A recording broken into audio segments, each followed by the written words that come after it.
आवाज आ रही है सबको? Yes sir. तो आप बताओ हमारा कौन कौन सा चैप्टर पेंडिंग था?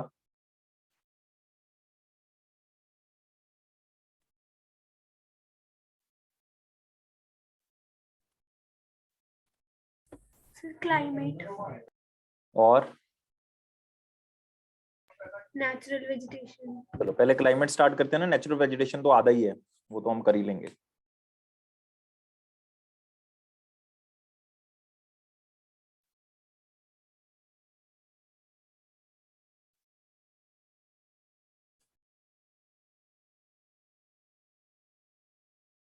एक मिनट, स्टार्ट कर रहे हैं।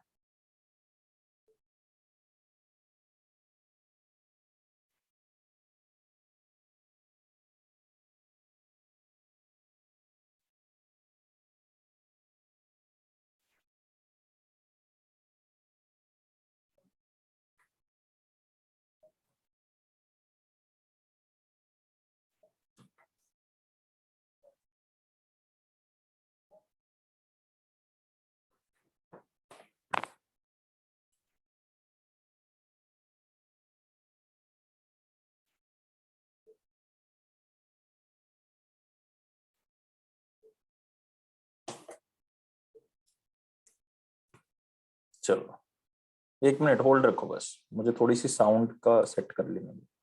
एक मिनट बस।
चलो स्टार्ट करते हैं। क्लाइमेट,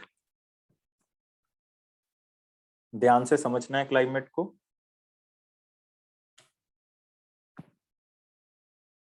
हेलो,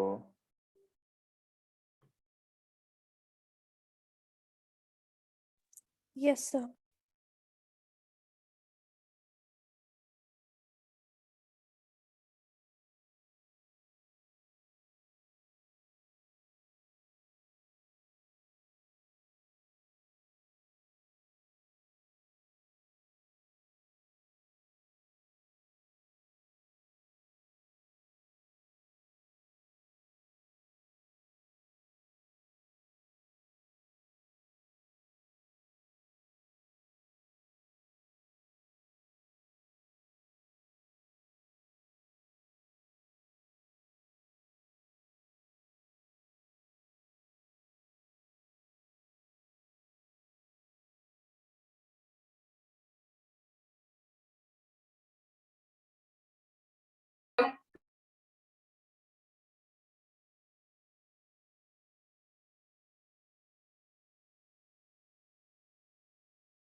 चलो तो क्लाइमेट स्टार्ट करते हैं। ध्यान से समझना है, मतलब बिल्कुल फ्री माइंड होके समझना है, और साथ में थोड़ी थोड़ी चीजें नोट करनी है अगर आपको लगा नोट करने वाला है, क्योंकि बहुत सी चीजें होंगी इसमें आपको लगेगा कि मैं नोट कर लूं, लेकिन थोड़ा सा ध्यान से समझने के ऊपर ज्यादा प्रेशराइज करना है रेदर देन, क्योंकि ये वीडियो को देख के बाद में भी आप नोट कर सकते हो उसको ना, तो इसलिए ज्यादातर समझने के ऊपर ज्यादा फोकस करना है।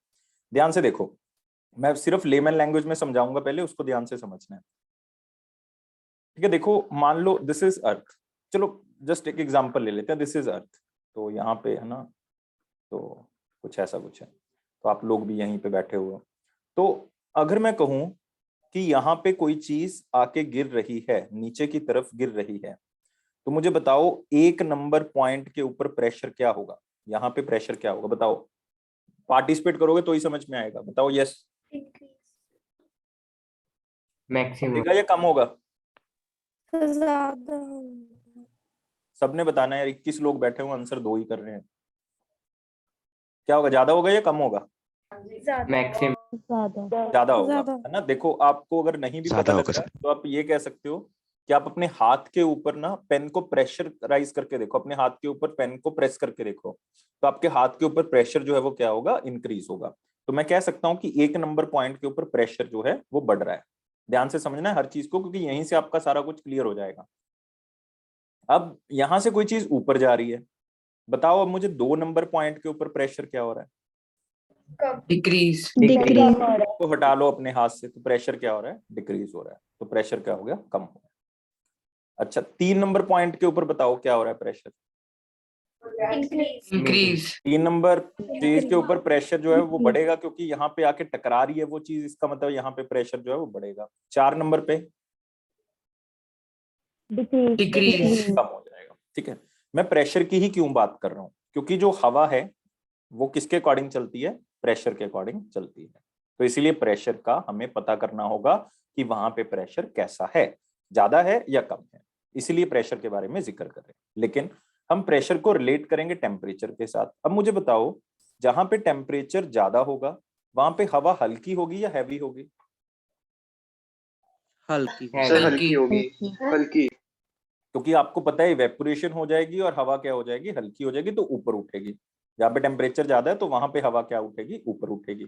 जहाँ पे टेम्परेचर कम है वहां पे हवा हैवी होगी, क्योंकि उसकी डेंसिटी जो है वो ज्यादा हो सकती है, जिसके कारण जो है हवा जो है वो नीचे की तरफ आएगी। अब ध्यान से देखो, यहाँ पे जो हवा है वो नीचे की तरफ गिर रही है, तो सोच के देखो यहाँ पे टेम्परेचर क्या होगा,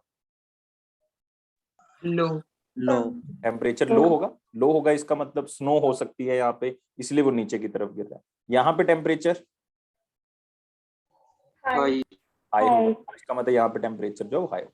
तो यहाँ से एक रिलेशन निकल के आ रहा है कि जहाँ पे प्रेशर हाई है टेम्परेचर लो होगा, जहाँ पे टेम्परेचर हाई है वहां पे प्रेशर क्या होगा, लो होगा। एक वाइस वर्सा रिलेशन जो है हमारे पास सामने निकल के आ रहा है।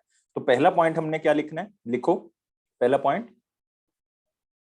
लिखना है, टेम्परेचर जहां पे हाई है वहां पे प्रेशर लो होगा, जहां पे टेम्परेचर लो है वहां पे प्रेशर क्या होगा, हाई होगा। ये हमारे पास कंक्लूजन अभी तक सामने आया है।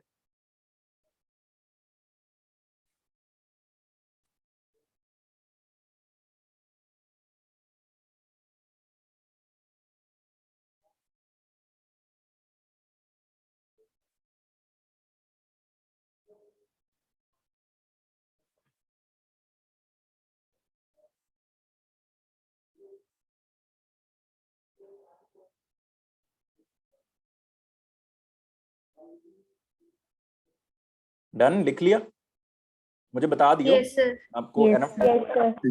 ओके, सेकंड हमारे पास क्या है कि जहां पे अब टेम्परेचर का प्रेशर के साथ रिलेशन इसलिए निकालना जरूरी था क्योंकि टेम्परेचर हमें हर जगह का पता है, उससे हम प्रेशर ड्रॉ कर लेंगे।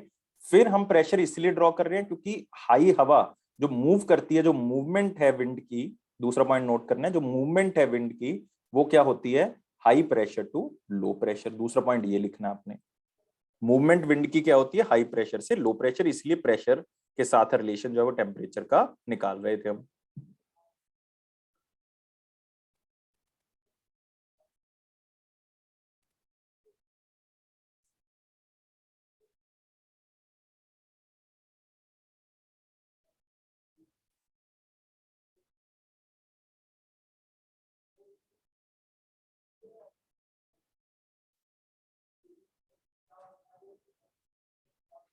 डन, ये भी लिख लिया। Yes Yes, sir. sir. चलो अब तीसरा देखो जो सबसे इंपॉर्टेंट है, कि आपने काफी बार एनसीईआरटी के अंदर पढ़ा होगा कि यार ये हवा वेस्टली है, ये ईस्टली है, पढ़ा है या नहीं पढ़ा? Yes, sir. Yes sir. है ना, पढ़ा है। तो हवा का नाम क्या होगा, हवा का नाम पड़ेगा उसकी डायरेक्शन के अकॉर्डिंग। ध्यान से समझना इस पॉइंट को, कैसे होगा देखो ध्यान से। मान लो कोई हवा ऐसे चल रही है, अब इसका नाम क्या होगा, ये किस तरफ जा रही है, नॉर्थ की तरफ, है ना। इसका मतलब कहाँ से स्टार्ट हुई होगी, ये साउथ की तरफ से, इसीलिए नॉर्थ की तरफ पहुंच रही है। तो हमेशा विंड का नाम वो होगा जहां से वो क्या हुई है, स्टार्ट हुई है। याद रख रहे हैं, जहां पे वो पहुंच रही है वहां नहीं, जहां से वो स्टार्ट हुई है। तो नाम क्या होगा इसका, साउथली होगा। इस चीज को याद रखना है। अब देखो, अगर कोई विंड ऐसे चल रही है तो बताओ इसका नाम क्या होगा? North. North. नॉर्थ होगा क्योंकि वहां से चली है। इसका क्या होगा? वेस्ट, है ना, ईस्ट होगा। इसका क्या होगा? वेस्ट होगा। अब ध्यान से देखो, क्या कभी आपने ये नाम सुने हैं? नॉर्थली विंड, ईस्टली, ईस्टली तो चलो सुना होगा, वेस्टली भी सुना होगा, साउथली विंड सुना है कभी? No, sir. नहीं सुना। कि विंड इन डायरेक्शंस में फ्लो ही नहीं करती, ऐसे फ्लो कभी भी नहीं करती। अगर अर्थ रुकी हुई होती तो ऐसे ही फ्लो करती, लेकिन अर्थ यार मूव भी तो करती है, अर्थ की अपनी रोटेशन भी तो है। तो अगर आप अर्थ की रोटेशन देखोगे तो वो किस अकॉर्डिंग है? वेस्ट टू ईस्ट है, ऐसी ही है ना, वेस्ट टू ईस्ट ही रोटेट करती है। Yes, sir. अगर वेस्ट टू ईस्ट रोटेट करते हैं, इसका मतलब जो हवा ऐसे चल रही थी सीधी, वो थोड़ी सी क्या होगी साथ में, इसका डिफ्लेक्ट नहीं हो जाएगी? थोड़ी सी ऐसे नहीं हो जाएंगी ये सारी की सारी? हो जाएंगी या नहीं हो जाएंगी? हो Yes. जाएंगे। इसका मतलब जो नॉर्थ वाली विंड है उसका हम, ये नॉर्थ ईस्ट की तरफ चली जाएगी, ये किस तरफ चली जाएगी? साउथ ईस्ट की तरफ। ये किस तरफ चली जाएगी? साउथ वेस्ट की तरफ। ये कहाँ चली जाएगी? नॉर्थ वेस्ट की तरफ। अब ये इस तरह से जो है वो क्या करेंगी? मूव करेंगी। अगर मूव करेंगी तो इसका मतलब इसका नाम क्या होगा? नॉर्थ ईस्ट वाली का नाम क्या होगा बताओ? Southeast. South. South. North east वाली का बताओ क्या होगा? Southeast. South Southwest. वेस्ट होगा, बिल्कुल। साउथ ईस्ट वाली का नाम क्या होगा? North west. Northwest. Northwest. हमेशा याद रखना है, विंड का नाम वो होगा जहां से वो ओरिजिनेट हुई है। तो थर्ड पॉइंट लिखो, wind name depends on the origination point. Winds name depends on originating point, depends on the originating point.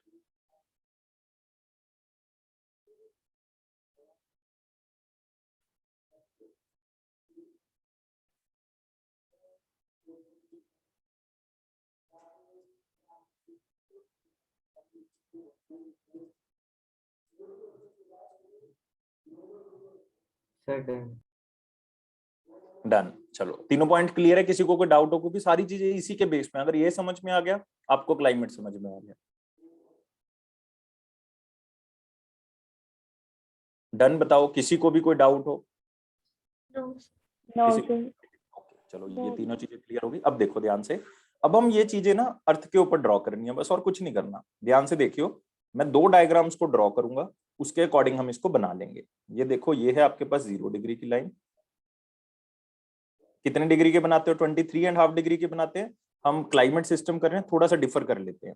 This is 30 degree north, this is 60 degree north. है ये वही लाइन, चाहे वो भी लिख दोगे तो गलत नहीं होगा। 90 डिग्री नॉर्थ, सेम ही नीचे होगा, मतलब साउथ का भी बना सकते हो। 30 degree south, 60 degree south, 90 degree south. चलो, अब ध्यान से देखना है मेरी बात को, ध्यान से समझना है। इनको ना अलग अलग नाम दिए हुए हैं क्लाइमेटोलॉजी के अकॉर्डिंग, मतलब क्लाइमेट के अकॉर्डिंग। इसको अगर आप 5 डिग्री नॉर्थ तक एक्सटेंड कर दोगे, मतलब this is 5 degree north, this is 5 degree south, तो इस वाले पूरे जोन को क्या नाम देंगे हम?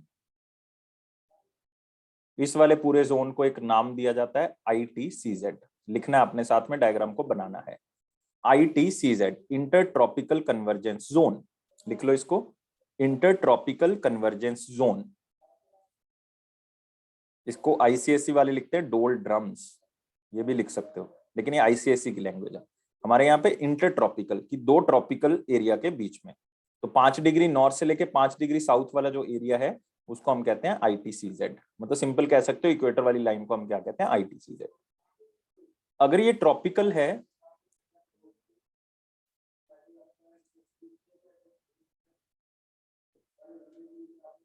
अगर ये ट्रॉपिकल है तो ऊपर वाला बताओ 30 डिग्री वाला कौन सा है? Subtropical. सब ट्रॉपिक।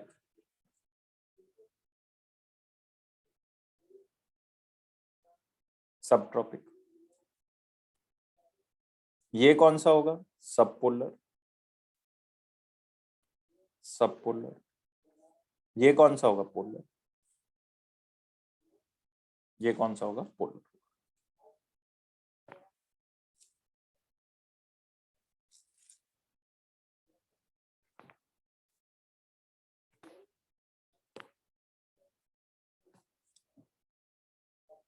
जब नोट कर लिया मुझे बता दियो। Sudden. Sudden. Sudden. चलो अब देखो आगे।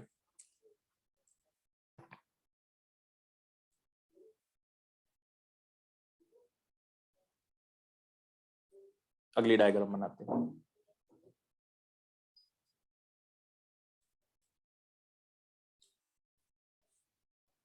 अब आपको जोन तो पता लग ही गए हैं कि कौन सा क्या है, कौन सी लाइन को क्या कहते हैं। ठीक है, हम नॉर्थ वाला बनाएंगे, साउथ वाला अपने आप बन जाएगा। ठीक है, कौन सी विंड कहां पे चलती है ये हमने देखना है। यहाँ ध्यान से देखियो, क्या मैं इस लाइन को ऐसे बना सकता हूं?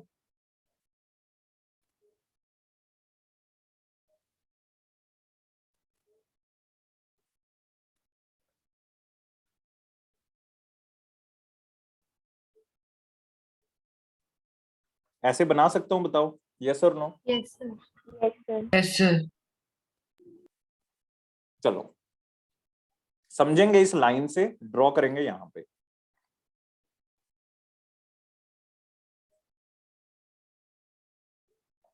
अब बताओ मुझे इक्वेटर पे टेम्परेचर क्या होगा? बताओ इक्वेटर पे टेम्परेचर क्या होगा? ज्यादा होगा या कम होगा? जस्ट इतना ही बताना है। Maximum. Maximum. प्लेस हर पल जो है वो इक्वेटर पे रहती हैं, सारा टाइम रहती हैं, तो इसका मतलब यहाँ पे टेम्परेचर ज्यादा होगा। हवा हल्की होगी या हैवी होगी? हल्की. हल्की होगी तो कहाँ जाएगी? ऊपर. ऊपर. मतलब इतनी ज्यादा गर्म होगी कि बहुत ऊपर जाना पड़ेगा उसको ठंडा होने के लिए, है ना? क्योंकि ठंडी भी तो होगी ना ऊपर जाके। आपको पता है जैसे जैसे ऊपर जाते हैं टेम्परेचर क्या होता है, कम होता रहता है। कम होगा तो ठंडी होगी, किसी ना किसी पॉइंट पे जाके तो ठंडी होगी होगी। तो मान लो यहाँ पे आके ठंडी होगी, वो इतना ऊपर चली गई, है ना? तो ठंडी होगी तो आपको पता है कंडेंसेशन भी होगी ना, बारिश भी होगी। चलो तो अब यहाँ पे बताओ प्रेशर क्या होगा 0 डिग्री पे? बताओ Low. प्रेशर क्या होगा यहाँ पे? लो होगा। तो इसका मतलब मैं यहाँ पे लिख दूं प्रेशर क्या है 0 डिग्री पे? लो है। ठीक है, ध्यान से समझते जाइए। अब यहाँ पे प्रेशर, जहां पे ऊपर जो मैंने पॉइंट मार्क किया, 1 नंबर पॉइंट मार्क किया है, यहाँ पे प्रेशर जो है वो बहुत ज्यादा बढ़ चुका है। प्रेशर बहुत ज्यादा बढ़ चुका है, तो प्रेशर रिलीज होगा ऐसे, है ना? दोनों तरफ रिलीज होगा। अगर रिलीज होगा तो इसका मतलब यहाँ पे हवा ठंडी है अब, है ना? ठंडी है तो इसका मतलब नीचे आके गिर जाएगी, गिर गई आके। तो बताओ 30 डिग्री पे टेम्परेचर क्या होगा? प्रेशर बताओ। 30 Pressure degree high. High. Pressure high हो, तो इसका मतलब मैं लिख दूं यहाँ पे प्रेशर क्या है? हाई है। प्रेशर जो है वो क्या हो गया? हाई। अब ध्यान से देखियो, मेरी बात को समझियो। अब 30 डिग्री पे फिर से प्रेशर बहुत ज्यादा बढ़ गया, तो प्रेशर रिलीज होगा। रिलीज होगा तो दोनों तरफ रिलीज होगा, तो इस तरफ रिलीज होगा, है ना? यहाँ पे भी दोनों तरफ क्या होगा? रिलीज होगा। तो अब 30 डिग्री से प्रेशर रिलीज होके कहाँ पे जा रहा है? देखो 0 डिग्री की तरफ जा रहा है। तो विंड इसका मतलब 30 डिग्री से किस तरफ चल रही है? देखो ध्यान से, किस तरफ चल रही है? 30 डिग्री से किस तरफ चल रही है? देखो 0 डिग्री की तरफ चल रही है। तो यहां से क्या निकल के आ रहा है कि हाई प्रेशर से किस तरफ चल रही है? लो प्रेशर की तरफ चल रही है, क्या पहले पॉइंट में। अब ध्यान से देखो, ये है आपके पास हाई प्रेशर, ध्यान से देखो 30 डिग्री, ये आपके पास 0 डिग्री लो प्रेशर बेल्ट। तो हवा कैसे चलनी चाहिए? बनाना कुछ नहीं अभी, हाई प्रेशर से लो प्रेशर ऐसे ही चलनी चाहिए। लेकिन मैंने बताया था हवा सीधी तो चलेगी नहीं, हवा क्या हो जाएगी? बेंड नहीं हो जाएगी? किस डायरेक्शन में बेंड हो जाएगी बताओ? किस डायरेक्शन में बेंड होगी भाई? फटाफट यार फटाफट। जिस डायरेक्शन में अर्थ क्या कर रही है? रोटेट कर रही है। अब इस तरफ डायरेक्शन है हवा की, अर्थ रोटेट कर रही है ऐसे, तो इसका मतलब ये भी ऐसे क्या हो जाएगी? रोटेट हो जाएगी। मैंने बताया था साउथ वाली क्या बन जाएगी? साउथ वेस्ट बन जाएगी। तो इसका मतलब ये विंड ऐसे नहीं चलेगी इस एरिया में, ये चलेगी कैसे? ये चलेगी ऐसे। क्यों इस तरफ मुड़ गई? क्योंकि इस तरफ बेंड इसलिए हो गई क्योंकि ये अर्थ की रोटेशन के कारण जो है वो इस तरफ बेंड हो जाती है। अब इसका नाम बताओ क्या होगा?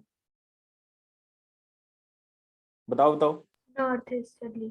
North Northeast. ऐसे चल रही है, यहां से स्टार्ट हुई होगी। कौन सी डायरेक्शन है ये? North east. Northeast. South west में तो पहुंच रही है, तो नाम क्या होगा इसका? North east. तो हम सिंपल लैंग्वेज में कह सकते हैं कि सब ट्रॉपिक से ट्रॉपिक की तरफ जो विंड चल रही है नदर्न एरिया में, इंडिया के नदर्न, इंडिया भी नहीं कह सकते, नदर्न हेमिस्फीयर कह देंगे, कि उसमें जो विंड चल रही है उसको हम नॉर्थ ईस्टली विंड्स कहेंगे, और ये बेंड हो जाती हैं बिकॉज ऑफ अर्थ रोटेशन। तो लिखेंगे एक लाइन। पहले ये बताओ मुझे समझ में आया या नहीं आया? Yes, Yes, sir. sir. आगे Yes, sir. लिखे फिर इसको 2 लाइंस में। पहले इसको बना लो पहले, फिर लिखेंगे।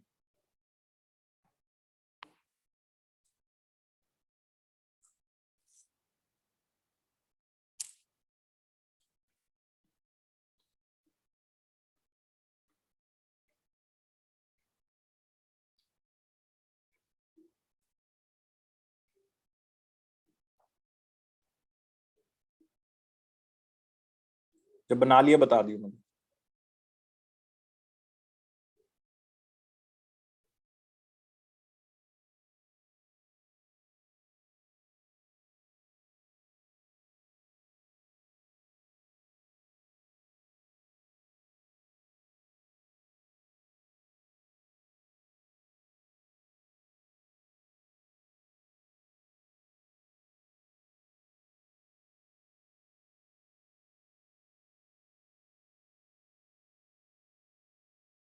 Sir, done.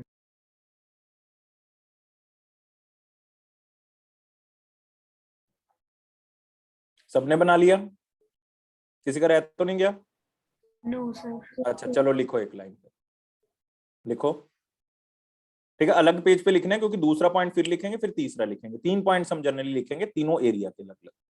तीसरे की तो जरूरत नहीं पड़ेगी, तो 2 ही लिखेंगे। तो पहले लिखो पॉइंट, सब ट्रॉपिक टू ट्रॉपिक, ट्रॉपिक के ब्रैकेट में लिख लो इक्वेटर, याद रहेगा कि इक्वेटर तक की बात कर रहे हैं। सब tropic to tropic winds are flowing, subtropic to tropic winds are flowing, comma, known as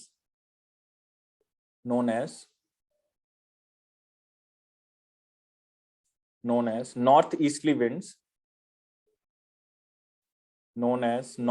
winds,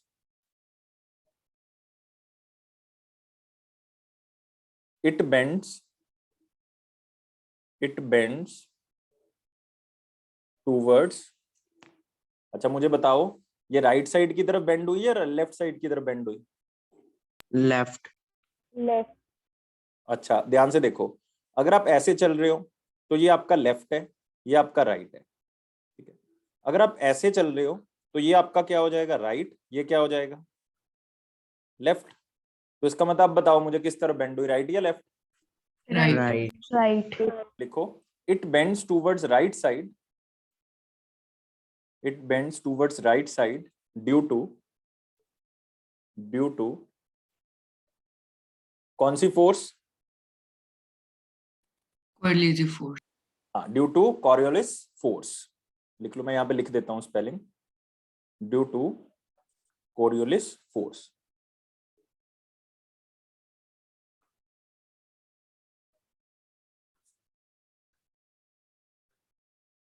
due to Coriolis force. Coriolis force के ब्रैकेट में लिख लियो, force generated due to earth rotation,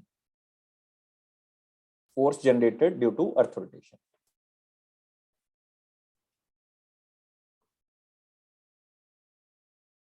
So force generated towards earth rotation, due to earth rotation.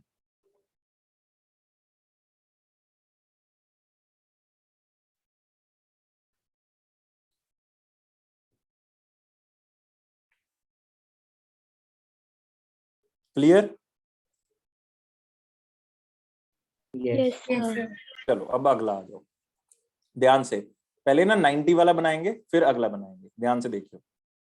अच्छा 90 degree आप सबको पता है यार, ये नॉर्थ पोल है ना। अब मुझे नॉर्थ पोल पे बताओ टेम्परेचर क्या होगा, ज्यादा या कम? Low. Low. लो। तो हवा ठंडी होगी, हवा नीचे गिरेगी, ये तो क्लियर है, यहाँ पे आके गिरेगी। तो इसका मतलब प्रेशर क्या होगा बताओ? यहाँ पे High. High. High. प्रेशर क्या होगा? हाई होगा, क्योंकि यहाँ पे आके हवा गिर रही है। अब प्रेशर हाई होगा तो प्रेशर रिलीज होगा, है ना? तो इसका मतलब हम लिख सकते हैं 90 डिग्री पे प्रेशर क्या है? हाई है। ये तो क्लियर है यहाँ पे। अब ध्यान से देखियो, 60 डिग्री वाला ना कोई टेम्परेचर या प्रेशर के कारण नहीं बन रहा, अपने आप बन रहा है। ध्यान से देखियो कैसे बन रहा है। मैं कलर चेंज कर देता हूँ, याद रहेगा इससे। देखो यहाँ पे, देखो 60 डिग्री से भी एक विंड आ रही है, 90 डिग्री से भी आ रही है, दोनों 60 डिग्री की तरफ आ रही है। ये थोड़ी सी 90 डिग्री के कंपेयर में जो आ रही है ये तो कोल्ड होगी, देखो सी लिख दिया मैंने। ये उसके कंपैरेटिव क्या होगी, वार्म होगी। तो ये दोनों मिक्स हो जाएंगी। मिक्स हो जाएंगी तो कहाँ उठेंगी बताओ, ऊपर की तरफ जाएगी, है ना। लेकिन बहुत ज्यादा ऊपर नहीं जाएगी, मतलब इतना नहीं ऊपर जाएगी।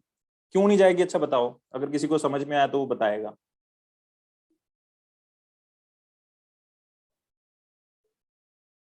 लगाओ तेज बुद्धि कोई। क्यों नहीं जाएगी, इतना ऊपर क्यों नहीं जाएगी, यहीं पे वो खत्म हो जाएगी। क्यों?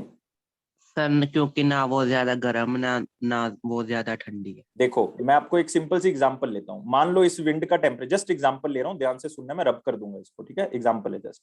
मान लो इस विंड का टेम्परेचर जब ये 0 डिग्री पे थी तो ये स्टार्ट हुई है 23 डिग्री, जस्ट 30 डिग्री पे लिख लेते हैं, चलो 30 डिग्री सेल्सियस था इसका टेम्परेचर। तो ऊपर गई, तो ऊपर पहुंचते हुए -56 डिग्री सेल्सियस हो गया, मतलब ठंडी हो गई। -56 डिग्री सेल्सियस पे ये नीचे की तरफ गिरनी स्टार्ट हो गई। ये हमने अजम्पशन ले ली कि -56 डिग्री सेल्सियस से ये नीचे गिरना स्टार्ट कर देती है। अब मुझे बताओ, जो 60 डिग्री में ये मिक्स होके विंड चली है, क्या उनका भी टेम्परेचर 30 है? बताओ। No, sir. कम होगा उसका। मान लो जस्ट मैं एग्जांपल ले रहा हूँ 5 डिग्री है, फिर भी इससे भी कम होगा, मैं फिर भी ज्यादा ले रहा हूँ, 5 डिग्री है मान लो। अब ये थोड़ा सा ही उठेगी क्योंकि ये -56 जल्दी नहीं पहुंच जाएगी। बताओ, Yes, sir. क्या उसको कम हाइट नहीं ट्रेवल करनी पड़ेगी क्योंकि ऑलरेडी वो ठंडा एरिया है, तो उसको -56 जल्दी मिल जाएगा। और हमारी एक अजम्पशन है कि -56 से क्या कर जाती है, ये नीचे गिरना स्टार्ट कर देती है। तो कहने का मतलब ये है कि वो उसको ठंडा होने में बहुत ज्यादा वक्त नहीं लगेगा, जबकि अगर आप इसको इक्वेटर पे देखोगे तो उसको ठंडा होने के लिए ज्यादा वक्त लगेगा, तो उसको ज्यादा ऊपर जाना पड़ेगा। लेकिन यहाँ पे ठंडा होने के लिए ज्यादा ऊपर जाने की जरूरत ही नहीं है, वो थोड़ा सा ही ऊपर जाएगी, ठंडा हो जाएगी, और यहां से वो इस तरफ बेंड हो जाएगी। तो अगर आप देखोगे ध्यान से, तो 60 डिग्री पे बताओ मुझे कौन सा प्रेशर क्रिएट हो गया ऑटोमेटिकली, देख के बताओ। Low pressure. देखो विंड ऊपर उठ रही है, तो इसका मतलब यहाँ पे प्रेशर क्या क्रिएट होगा, अपने आप ही बन गया, बनाने की जरूरत ही नहीं, अपने आप क्रिएट हो गया। बिकॉज 90 डिग्री पे और 30 डिग्री पे हाई प्रेशर था, तो 60 डिग्री पे ऑटोमेटिकली ही लो प्रेशर क्रिएट होगा। तभी तो मोशन जो है वो पूरा का पूरा कंप्लीट होगा। अगर आप ध्यान से देखोगे तभी ये पूरा का पूरा जो है इस तरह से सर्कल जो है वो क्या होंगे, कंप्लीट होंगे, ये पूरे बन जाएंगे। मैं आपको भी एक डायग्राम भी दिखाऊंगा। तो ध्यान से देखो 60 डिग्री पे इसका मतलब क्या बन गया, ध्यान से देखो, लो प्रेशर बन गया। मैं इधर लिख रहा हूं, देखो पहले मैं 30 से 60 वाला एरिया बनाऊंगा, ध्यान से देखियो, फिर अगला बनाएंगे। अब मुझे बताओ, देखो यहाँ पे है 30 डिग्री पे हाई प्रेशर, 60 डिग्री पे लो प्रेशर, तो विंड ऐसे चलनी चाहिए थी। लेकिन मैंने आपको बताया सीधी तो चलेगी नहीं। क्यों नहीं सीधी चलेगी बताओ? Due to Due Earth's to Earth's rotation. Due to earth rotation. अब अगर अर्थ रोटेशन है तो अर्थ रोटेशन वाली डायरेक्शन में बेंड हो जाएगी। बताओ किस तरफ बेंड हो जाएगी? अगर ऐसे विंड Northeast. चल रही है नॉर्थ ईस्ट। तो इस तरफ जो है वो बेंड होनी चाहिए, इस तरफ बेंड हो जाएगी तो ये इस तरफ बेंड हो जाएगी, ठीक है। अब ये वाली विंड चलेगी, इसका नाम बताओ क्या होगा? Southwest. Southwest. South west. इसका मतलब क्लियर है कि जो सब ट्रॉपिक से सब पोलर की तरफ विंड चल रही है, वो विंड हमारे पास क्या होगी, साउथ वेस्टली होगी। चलो लिखते हैं फिर इसको, लिखो पहले इसको बना लो। बना लिया, मुझे बताना है।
Done, sir.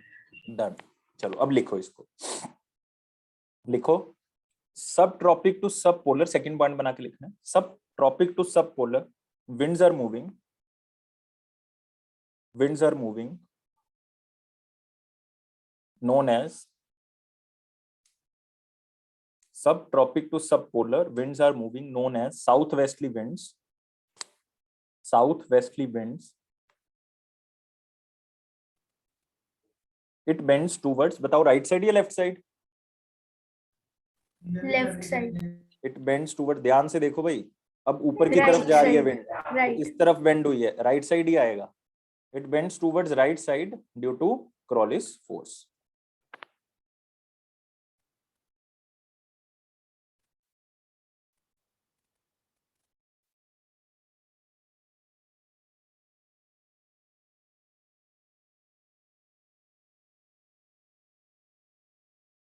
लिख लिया? Yes sir.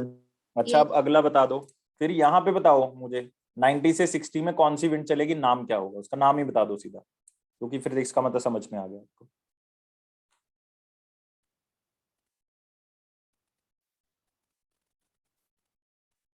Northwest. Northeast. Northwest. कुछ Northeast. बच्चे कह रहे हैं नॉर्थ वेस्ट, कुछ कह रहे हैं नॉर्थ ईस्ट। Northeast. हाँ देखो ध्यान से देखो, क्या इनमें कोई डिफरेंस है? ये देखो, ये 30 डिग्री और 0 डिग्री वाला पॉइंट और 90 डिग्री और 60, क्या कोई डिफरेंस है? यहाँ पे हाई प्रेशर है, यहाँ पे लो है, यहाँ भी हाई है, यहाँ भी लो है, तो बिल्कुल सेम ही नहीं चलेगी जो उधर चल रही है, तो इसका मतलब यहीं चलेगी। Yes. इसका नाम क्या होगा? नॉर्थ ईस्ट होगा। जहां से चली है नाम वो होगा, तो इसका मतलब नाम क्या होगा? इसका नॉर्थ ईस्ट होगा। तो लिखने की जरूरत नहीं है, जस्ट इसको बनाना है और कुछ नहीं करना। और अगर आप ध्यान से देखोगे ना, ध्यान से देखो, आप इस चार्ट में भी देख सकते हो जो लाइन वाला मैंने बनाया है, इसमें देखो ये वाला कैसे चल रहा है, ये देखो, ये इस डायरेक्शन है, ये भी सेम डायरेक्शन है, तो इसका मतलब ये दोनों सेम होंगे, सिर्फ ये उल्टा है उसके। बस मुझे बताओ कि ये क्लियर है या नहीं यहाँ तक? Yes, sir. Yes, sir. अब साउथ वाला तो यार कुछ नहीं है, मिरर इमेज है उसकी, है ना, कोई मतलब इतनी बड़ी बात नहीं है, बना लोगे। मतलब इसकी मिरर इमेज है, आपने सिर्फ मतलब ये कभी ना कभी पॉइंट यहाँ भी पहुंचेगा, तो इसको उल्टा करना है और कुछ नहीं करना। तो इसका मतलब ये ऐसे हो गए नाम, ये ऐसे हो जाएगा, यहाँ पे बनाने की जरूरत नहीं है, लेकिन बना भी सकते हो साथ में। ये ऐसे है तो ये ऐसे हो जाएगा, ये फिर से ऐसे हो जाएगा। अच्छा यहाँ पे नाम बताओ मुझे क्या होगा, पहले जोन में बताओ नाम क्या होगा, फर्स्ट जोन में क्या नाम होगा विंड का? South west. यहाँ पे क्या होगा? Northeast. पहले वाले का बताओ क्या होगा नाम? पहले वाला गलत बताया, साउथ वेस्ट नहीं होगा। ध्यान से देखो ना डायरेक्शन को, Southeast. साउथ ईस्ट होगा, साउथ ईस्ट की तरफ से आएगी ना, ये वाला पॉइंट देखना आपने, टिप देखनी है आपने। तो ये बताओ दूसरे वाला? Northwest. नॉर्थ वेस्ट होगा। तीसरे वाला? South east. Southeast. यहाँ पे हमने लिखा था नॉर्थ ईस्ट, ये था हमारे पास साउथ वेस्ट, ये वाला क्या था? North east. अब इसको चेक करने का एक बहुत ही मतलब बेहतरीन तरीका है, अगर आप ध्यान से देखो इसको, देखो ये मैच करेगा, यहाँ पे नॉर्थ ईस्ट चल रही है, यहाँ भी कौन सी चल रही है? साउथ ईस्ट, तो इसका मतलब ये दोनों क्या है? ईस्टली है ना। यहाँ पे देखो ये साउथ वेस्ट है, ये नॉर्थ वेस्ट है, मतलब दोनों क्या है हमारे पास? वेस्टली हैं। ये देखो साउथ ईस्ट है, ये नॉर्थ ईस्ट है, तो दोनों क्या है हमारे पास? ईस्टली हैं। तो इस तरह से आपने मैच भी कर लेना है कि हमारा मैच हो रहा है या नहीं, और ये पूरा का पूरा चार्ट बन जाएगा। ये पूरा साल विंड्स चलती रहती हैं, इसलिए इन विंड्स को हम क्या कहते हैं? Permanent winds. ये परमानेंट है, सारा साल चलती रहेगी।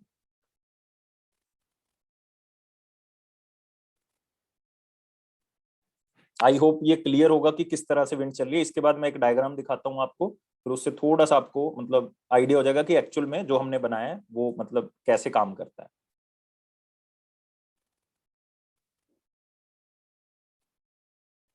किसी को भी डाउट हो, 1% भी अगर लग रहा है छोटे से छोटा भी, तो वो मुझसे पूछ लो।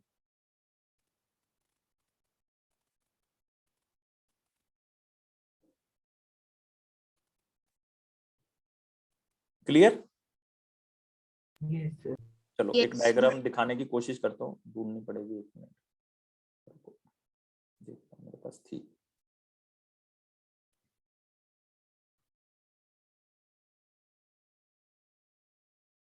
ये रही।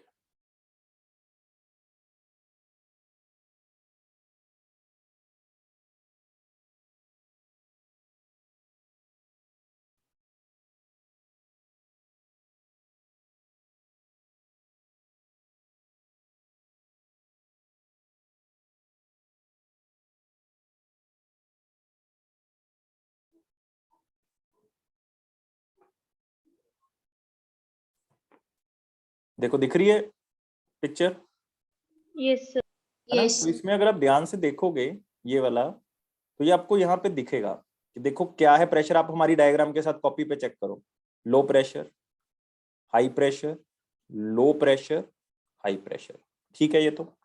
अब देखो लो प्रेशर पे क्या हुआ, विंड बहुत ज्यादा ऊपर गई, ध्यान से देखो विंड कहाँ गई, ऊपर गई, जो मैंने एग्जांपल ली थी -56 डिग्री सेल्सियस तक पहुंच गई। तो उसके बाद हवा कहाँ गिरेगी, नीचे गिरेगी, है ना, क्योंकि हैवी हो गई है तो कहाँ गिरेगी, नीचे गिरेगी।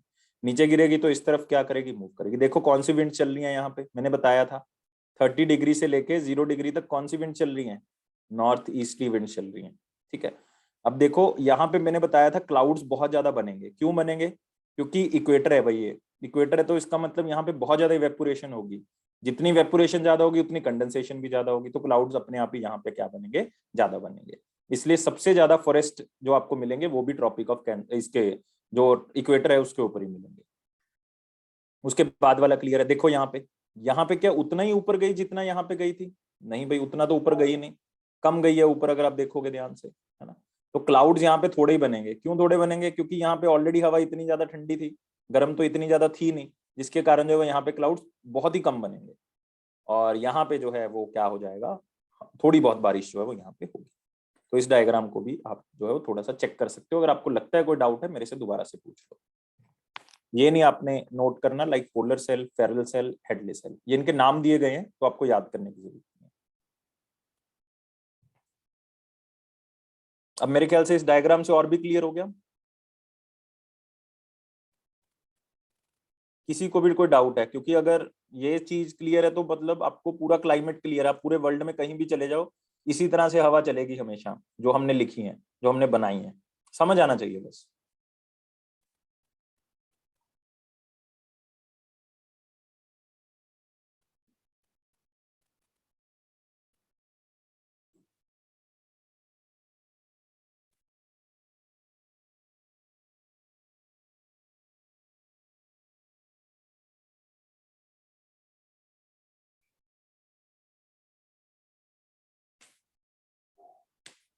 और ये यहाँ पे लिखा हुआ है मिरर इमेज है ये सदर्न हेमिस्फीयर।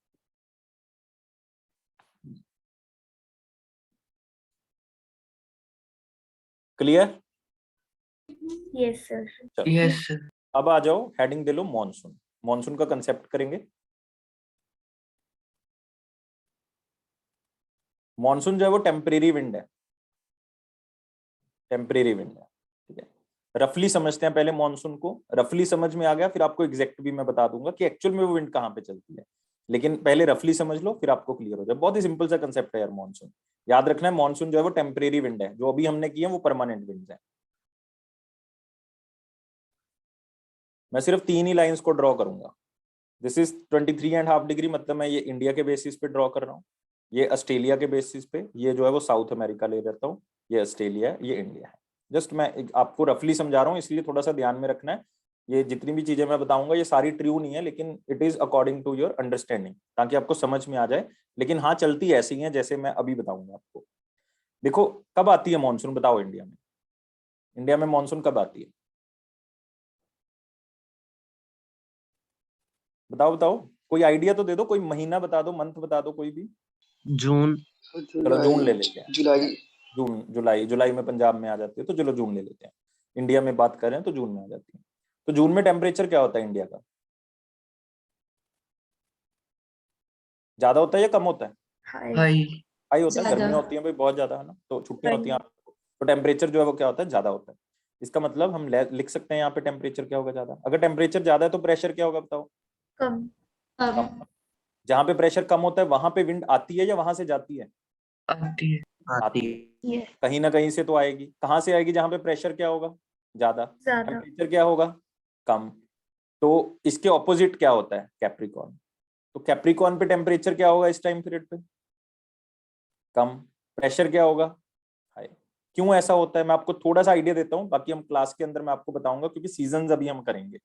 तो क्या होता है कि जून में ट्रॉपिक ऑफ कैंसर के ऊपर सनरेज बिल्कुल वर्टिकल होती हैं। ये एग्जांपल है, फिर से मैं रफली समझा रहा हूँ, ये आपको यहाँ से ऐसे नहीं कि सन की पोजीशन यहाँ पे होती है, ऐसे नहीं। तो सन जो है वो बिल्कुल वर्टिकल होता है किसके, ट्रॉपिक ऑफ कैंसर के। जब ट्रॉपिक ऑफ कैंसर के वर्टिकल होता है इसका मतलब यहाँ पे गर्मियां होंगी, तो यहाँ पे तो सनरेज पहुंच ही नहीं रही होंगी या कम पहुंच रही होंगी, तो यहाँ पे क्या होंगी उस टाइम पे सर्दियां होंगी। तो इसका मतलब जून के महीने में जो ट्रॉपिक ऑफ कैंसर कंट्रीज है जनरली वहां पे क्या होगा, हॉट टाइम पीरियड होगा, मतलब गर्मियां होंगी। यहाँ पे क्या होगा, विंटर टाइम पीरियड होगा, कैप्रिकॉर्न पे सर्दियां होंगी। जैसे आजकल हमारे यहाँ पे देखो सर्दियां हैं, तो ऑस्ट्रेलिया में देखो इस टाइम पीरियड पे क्या है, गर्मियां हैं वहां पे। तो ऑपोजिट जो है वो हमारा क्या होता है, सीजन होता है। तो देखो ध्यान से कि जो मॉनसून है वो कैसे काम करती है। तो इसका मतलब कैप्रिकॉर्न पे टेम्परेचर कम है, प्रेशर हाई है, तो क्लियर है कि जो यहाँ से इंडियन ओशन है तो वहां से विंड्स जो है वो किस तरफ आना स्टार्ट करेंगे बताओ। मैं इंडियन ओशन इसलिए ले रहा हूं क्योंकि इंडिया के आसपास इंडियन ओशन है, सिर्फ इंडियन ओशन ले रहा हूं। अदरवाइज आप लिख सकते हो कि पैसिफिक ओशन से इंडियन ओशन की तरफ ये एंटर करती हैं, और सारा का सारा समुद्री है तो इनके पास वाटर कंटेंट बहुत ज्यादा होगा। वाटर कंटेंट ज्यादा है तो इसका मतलब ये बारिश भी क्या करेंगी, ज्यादा करेंगी। तो बताओ ये विंड को नाम क्या दूं, जो इस तरफ से आ रही है, बताओ इसको नाम क्या दूं, क्या नाम हो। साउथ वेस्ट, अच्छा इसको क्या नाम दूं, साउथ ईस्ट, साउथ ईस्ट, तो इसीलिए ये विंड साउथ से ही आती हैं, इसलिए इनको कहते हैं सदर्न ऑसिलेशन। याद रखना है क्या नाम दिया जाता है, सदर्न ऑसिलेशन। तो ये क्लियर है कि जो मॉनसून विंड्स हैं वो साउथ की तरफ से जनरेट होती हैं, सदर्न हेमिस्फीयर में जनरेट होती हैं और नदर्न हेमिस्फीयर में आती हैं।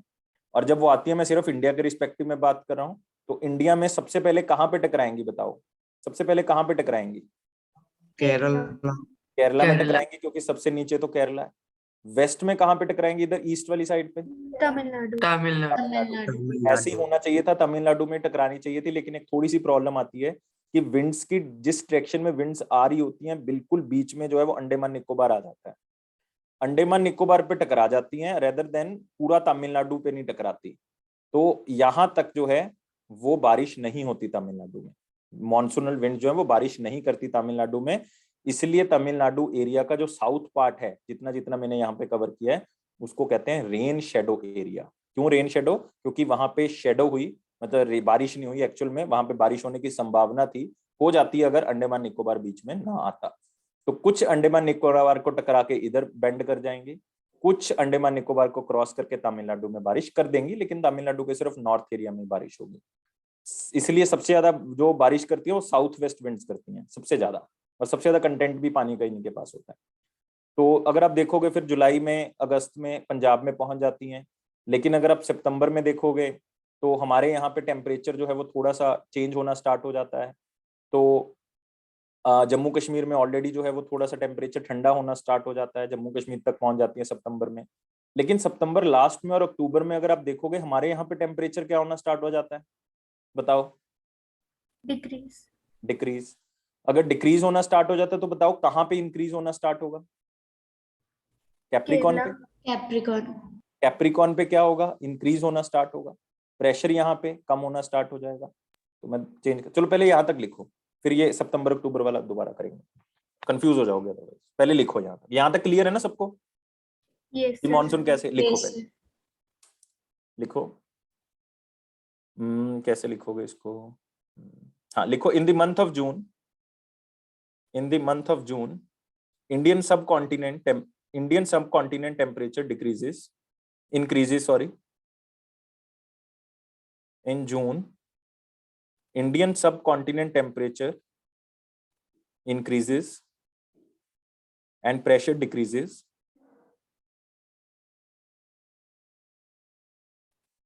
and pressure decreases. That's why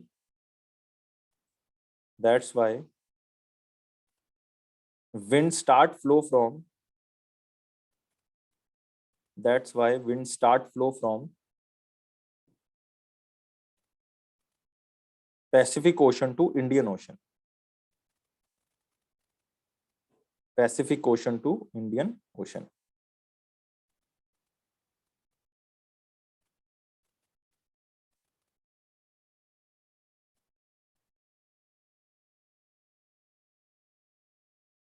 Pacific Ocean to Indian Ocean. अगला पॉइंट बना के लिखो, monsoonal winds can be of two types. Monsoonal winds can be of two types: southwestern monsoon wind,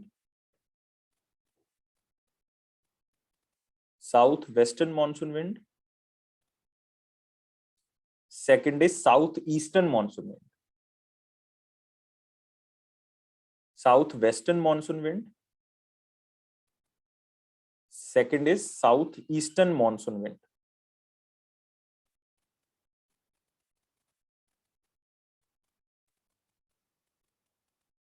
south eastern monsoon wind. Next लिखो, from south west, from south west it first reaches, from southwest it first reaches at Kerala, it first reaches at Kerala,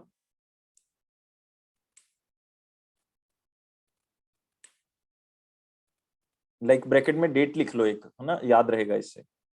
date like कोई 5 जून लिख लो, चलो generally almost मैं एक date ले रहा हूँ 5 जून, bracket में लिख लियो, जस्ट अप्रोक्सीमेट है, ये कोई एग्जैक्ट डेट नहीं है ना, कम या ज्यादा हो सकता है, वो मैं आपको समझाऊंगा। एक एल नीना होता है, एल नीनो, और एक ला नीना होता है ना। ला नीना तो बुक में नहीं लिखा होगा, लेकिन मैं आपको समझा दूंगा, एल नीनो भी समझा दूंगा।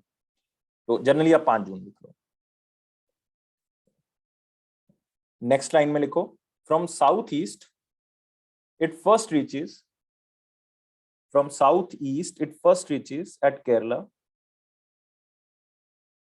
it first reaches at Kerala,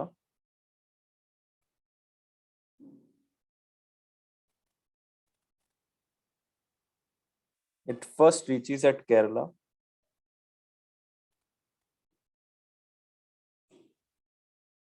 which is at from south it first reaches at Andaman Nicobar, Kerala लिखना, Andaman Nicobar, ब्रैकेट में डेट लिख लो, ऑलमोस्ट लिखवा रहा हूँ फिर से, 26 मई, 26th of May, it first reaches at Andaman Nicobar instead of Tamil Nadu,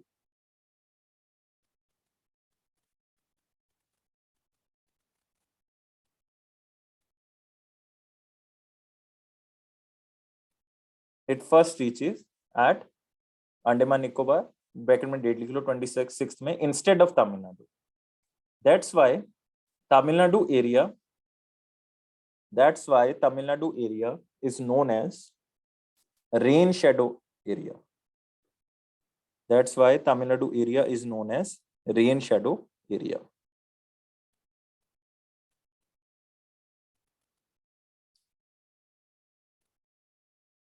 चलो यहां तक अब हमने कर लिया था, यहां तक मैंने समझा दिया। अब आगे देखो, अब क्या होगा कि सितंबर मिड तक जो है ये पूरा इंडिया कवर कर देगा मॉनसून, लेकिन सितंबर लास्ट में या अक्टूबर के स्टार्टिंग में आप देख सकते हो हमारा टेम्परेचर जो है वो डिक्रीज होना स्टार्ट हो जाता है, क्योंकि अब सनरेज जो है वो कहाँ पे वर्टिकल होना स्टार्ट हो जाएंगी, वो वर्टिकल होना स्टार्ट कर जाएंगी, कैप्रिकॉन की तरफ जो है वो आना स्टार्ट कर जाएंगी, और दिसंबर में पूरा कैप्रिकॉन के ऊपर जो है वो आ जाती है। इसका मतलब यहाँ पे टेम्परेचर जो है वो बढ़ना स्टार्ट हो गया, यहाँ पे प्रेशर जो है वो कम होना स्टार्ट हो गया। तो इसका मतलब क्लियर है कि इंडिया में टेम्परेचर कम होना स्टार्ट हो जाएगा और प्रेशर बढ़ना स्टार्ट हो जाएगा। तो इसका मतलब जो विंड्स इंडिया की तरफ आएगी वो वापस लौटना स्टार्ट करेंगी, तो विंड जो है वो इसी डायरेक्शन में वापस जाना स्टार्ट कर जाएंगे। अब जब वापस जाती हैं तो इनको क्या नाम देते हैं, रीट्रीटिंग मॉनसून। क्या नाम देते हैं, रीट्रीटिंग मॉनसून। लिखो लिखो इसको, इन the month of September October, next point में लिखना है, इन the month of September October when Indian continent temperature decreases, in the month of September October when Indian continent temperature decreases, pressure increases, wind start flowing towards Pacific Ocean,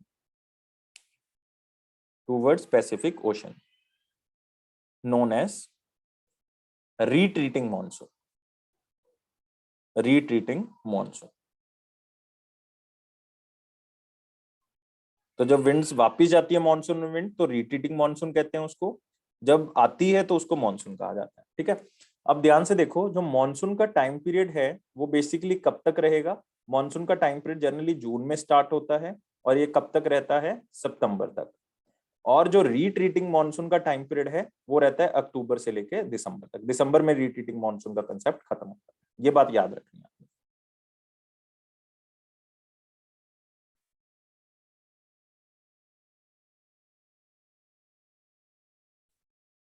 इसको याद कर लो, यहां तक देखो किसी को भी कोई डाउट है? ये मॉनसून का रफली सिस्टम है, क्योंकि आपको एग्जैक्ट सिस्टम अभी समझ में आएगा जब आप एल नीनो करोगे, जब आप ला नीना करोगे, कि आपको एग्जैक्ट पता लगेगा कि मॉनसून आती कहां से है, एक्चुअल में विंड्स कहां से जनरेट हो रही, वो समझ में आएगा।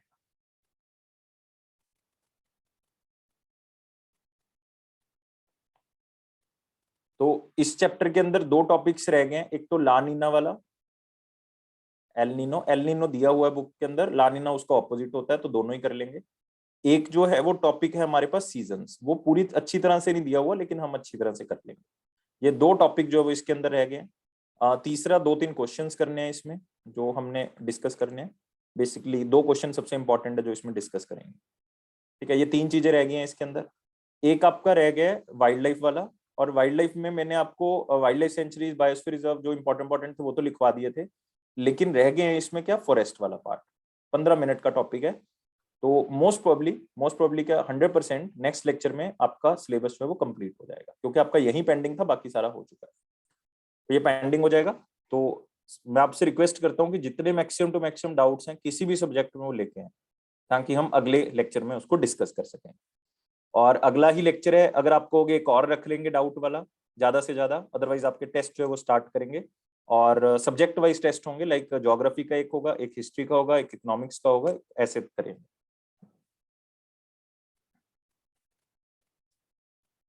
तो अगले लेक्चर के लिए हम इतना पार्ट छोड़ देते हैं, ताकि अगले लेक्चर में हम इसको कवर कर सकें, और मोस्ट प्रोबेबली क्या 100% ये कंप्लीट हो जाएगा।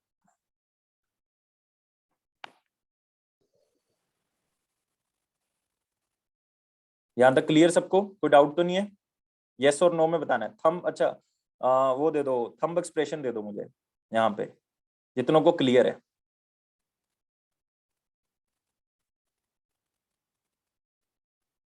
अठारह बच्चे बैठे हुए, 18 और 12 आ गए हैं मेरे पास, 10 आए हैं, 9 आए हैं सिर्फ, 6 7 करके रखना है थंब एक्सप्रेशन, तभी पता लगेगा कि कितने आए हैं।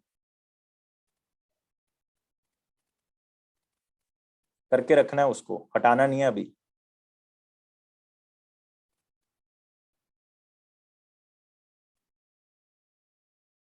चलो डन डन, चलो क्लियर हो गया इसका मतलब, कोई दिक्कत नहीं। चलो नेक्स्ट में इसको डिस्कस करेंगे। तो अगर कोई डाउट हुआ लेके आना है, इसको एनसीईआरटी से पढ़ना है, बस इतना सा काम करने की, एनसीईआरटी से पढ़ लीजिए इसको। चलो टेक केयर, ध्यान रखिए अपना। Thank you sir. Thank you sir. Thank you, sir.